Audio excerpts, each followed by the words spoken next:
your world has fallen apart.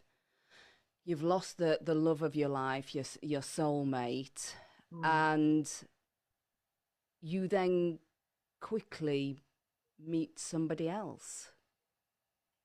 Yeah. I mean, we're talking over 20 years ago before everybody had a mobile phone. It makes me sound like I'm 100 years old, but before everybody was on the computer.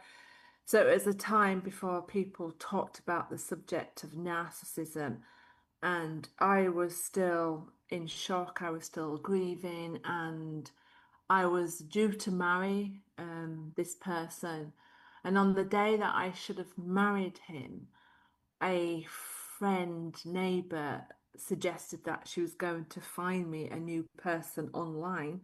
And I didn't want that. I just wanted the person that had died. And she took it upon herself to find me a new partner and found it fun doing it for her own entertainment and found this person who quoted poetry. And and it kind of started from there. They'd been through a very similar experience in that they'd lost their previous partner. So there was like a connectedness there.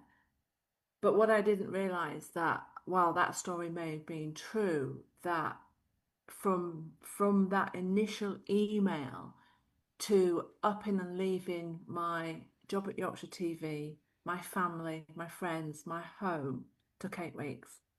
I didn't know about love bombing. I didn't know about narcissism. I was very vulnerable. I was still grieving. I was in a state of shock. I was in fear. I was thinking, how am I going to juggle parenthood with a career?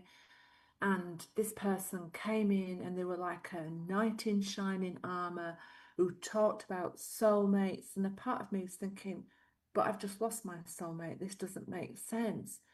But the vulnerability was so big and raw that quite quickly they were able to maneuver in and make me feel that I was not going to survive, that I could not navigate life, the journey, without this person in my life.